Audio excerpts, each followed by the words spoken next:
Canyonlands National Park Visitor Center. We stopped to go to the restroom and get a nice map. They were at the entry station today because we did arrive after 9 a.m. And so we're gonna go check out most of the views. We did a lot of hiking yesterday at Arches National Park. If you're interested in that national park, be sure and check the link in the description below for that video.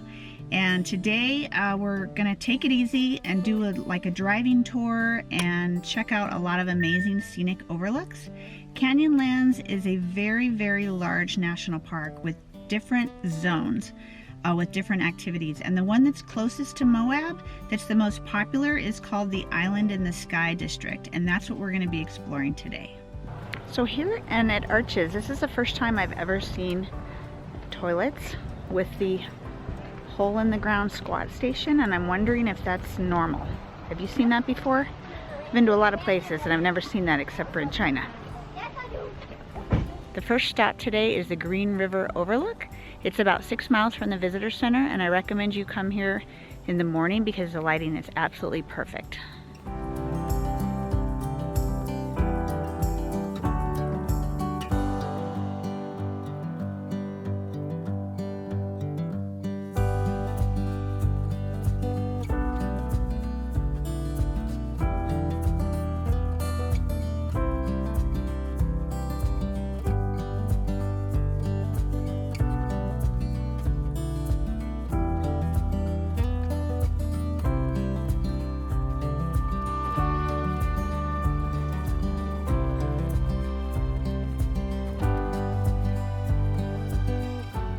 The Green River and the Colorado River meet at this overlook, and the canyon leads down to Lake Powell.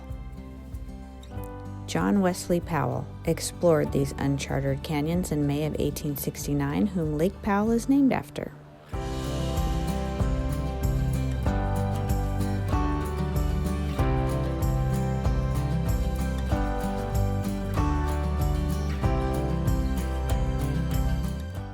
Clouds have moved in today and it is quite chilly. There's a breeze, it really makes a difference. So this is Whale Rock. You can hike, you can see all the people up there that are hiking up to the top. We are not going to do that hike today. This is on the leg to Upheaval Dome, and there's several hiking trails that you can do in this general area.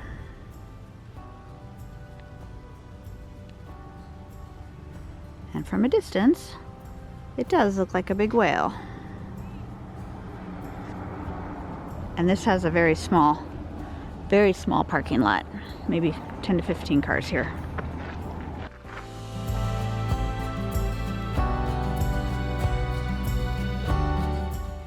This looks like a pretty cool trail. We have little snow pellets coming down and it's quite a bit colder than we were expecting. So I'm not sure we're gonna hike this area today, but this is the end of one of the legs here in this section of the park. There's some picnic areas and a little loop parking lot.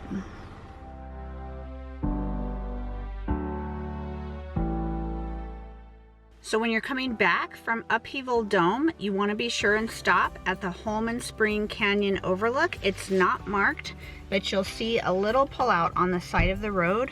It is really pretty, and I'm going to go out and show you.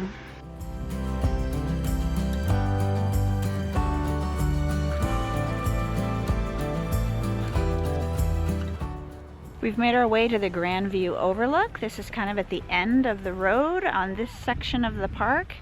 The lighting is not ideal right now. There's a storm that's kind of got a little hazy, a little rain coming down, but I'll show you what we can see from here.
So there's a 1 mile rim overlook trail here. And so we've got several other stops that we'd like to stop at today, so we're not going to do the hike. But it pretty much takes you along the rim of this particular canyon. So everybody was over at the Grand View. The parking was overflowing, but right before you get there, there's something called the Orange Cliffs Lookout, and it's just as beautiful, and depending on the lighting, it might be a little more beautiful, which is what we're finding right now. The way the sun is shining on the canyon, it's really beautiful.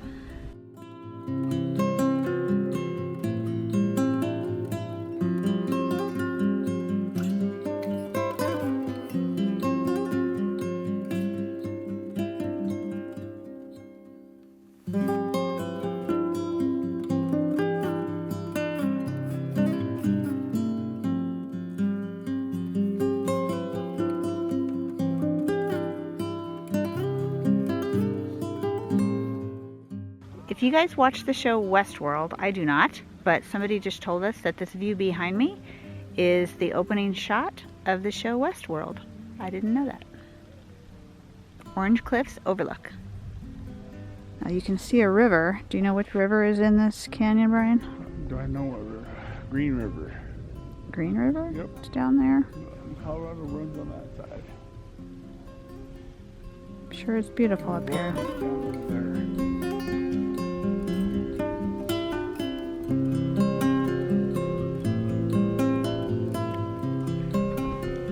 So much depends on the lighting here, on which views are the best, so you can, pay attention to which way the sun is shining and find the best views and time your visit accordingly. As we were coming back from the Grand View Overlook, we could see these amazing canyon views on the right side of the road, and we found a place to pull over. It is spectacular, and especially because of the way the sun is shining, but it's not a defined pullout, and there are some dangerous cliffs here. But if you see this, see if you can find a place to stop. It is well worth it, but don't fall.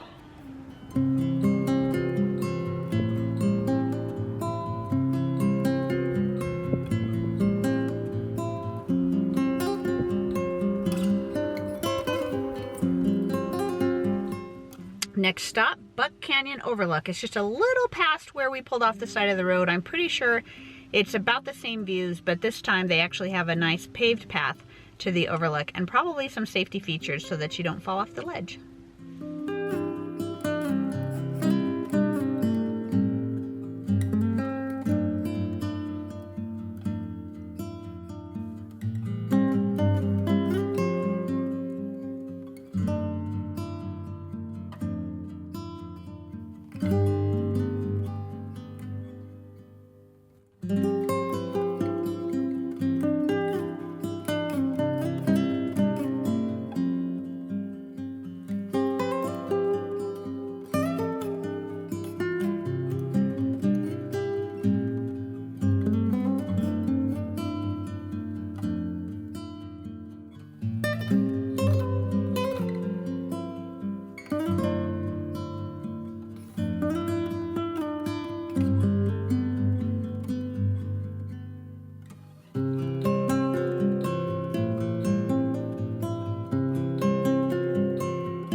So next up is Mesa Arch. We saved this for the afternoon. This is the most popular attraction here at Canyonlands National Park. And the parking lot isn't huge, and so we decided to hit it up a little bit after lunch. I think there's more parking available after lunch. So let's go see what's up here. So far it's a nice pleasant walk after that initial steep hill.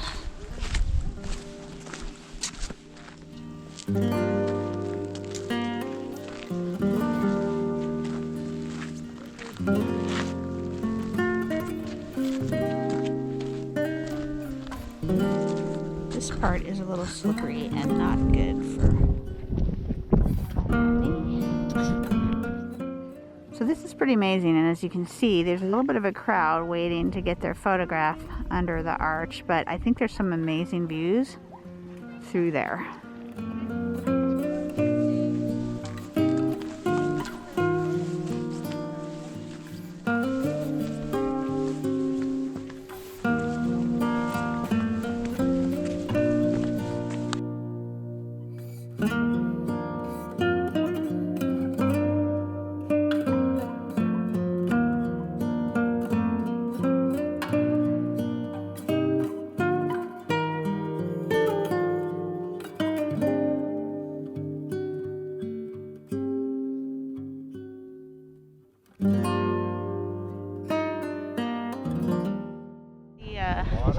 Photo opportunities here are endless. You just got to be patient with the folks that are here.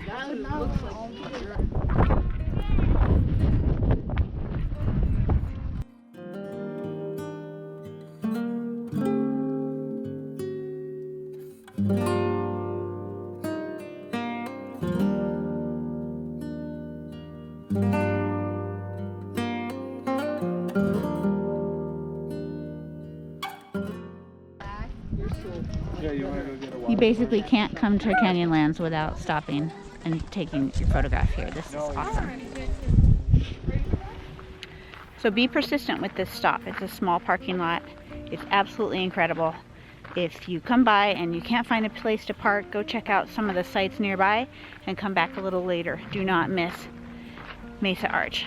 That was incredible. Almost rivals. It does rival the beauty of the Arches National Park because of the cliffs and the views behind the arch. There's some very aggressive crows that are hungry. We saw these at Arches as well.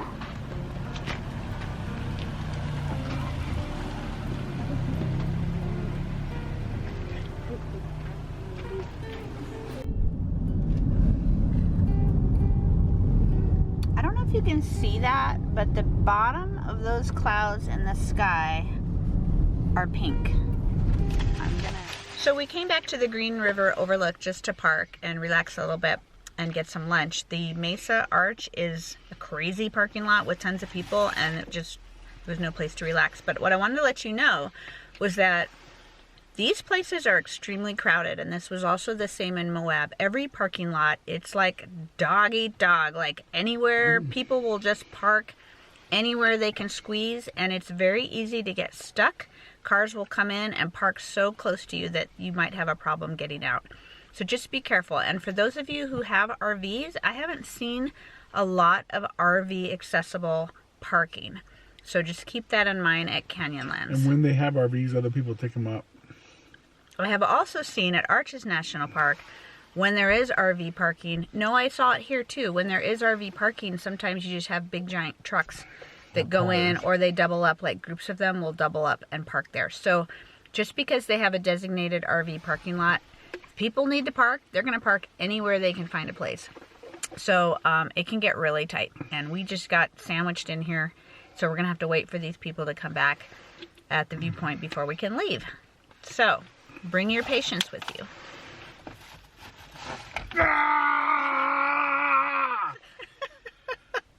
My husband needs to work on his. I got patience. See? I got patience. Zen. Gorgeous views here at Shafer Point Overlook.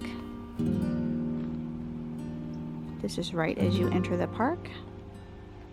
We were ending for the day, so we are not going to walk out there today. But you can walk out to the end and get some amazing views. It looks a lot like the Grand Canyon. We are wrapping up the video today. We visited all the major spots of the Island in the Sky District at Canyonlands National Park. I hope you enjoyed it. Thank you so much for watching, and if you haven't, please subscribe. Thanks.